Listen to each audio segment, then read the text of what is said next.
এই যে কি অবস্থা? হ্যালো, কই এখানে কেউ নাই? কার থাকার কথা? এখানে তুমি কারো নিয়ে আসো নাই? না, তাহলে এরকম দরজা বন্ধ করে দিলে আসতে পারো। দরজা বন্ধ করে দিতে হবে। হ্যাঁ, কি করতেছেন? পাগল হয়ে গেছে? না দরজা বন্ধ করে এখানে এরকম করে ঢুকলা মনে হইলো এখানে কি, এখানেও তো কেউ নাই। হ্যাঁ, আরে ভাই, আমি হচ্ছে পলান্টুক খেলতেছি, মানে লুকোচুরি কার খেলতেছি। সাথে লুকোচুরি খেলতেছো তুমি? এই ছোট ছোট বাচ্চাদের সাথে। ও পিছনে বাচ্চারা চিল্লাইতেছো, হ্যাঁ ওইগুলো মনে হ্যাঁ, হয়? আপনি এই মুড়ে দেখো ও, কোন জায়গাতে shit. আসে পড়ছেন। আমি আরো অন্য কিছু মনে করে তোমার এখানে বসছি, বুঝছো? আমি ভাবছি যে তুমি মনে হয় বয়ফ্রেন্ড নিয়ে, তুমি তো ওই বাচ্চাদের সাথে অনেক বড়। মানে আপনার খেয়ে দিয়ে কাজ নাই, মানে আইসা পড়ছেন।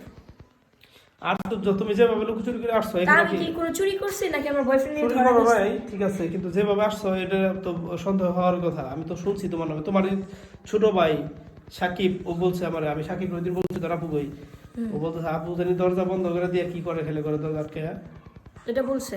হ্যাঁ, বাচ্চা মানুষ বলতেই পারে। না ও যদি কিছু না দেখতো তাহলে তো আমি হইতো না। আচ্ছা ভাই, ঠিক আছে, এখন তো দেখলেন কিছু না, এখন যান। সেটা ঠিক আছে, সরি, তাহলে ভালো থাকবা।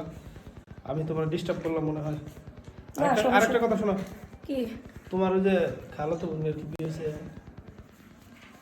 না, আচ্ছা ঠিক আছে, আমি ওর কাছেই যাইতেছি, যাবো ওর সাথে দেখা করবো আজকে। যান দেখা করেন, বাড়ি খেয়ে আসেন। ঠিক আছে।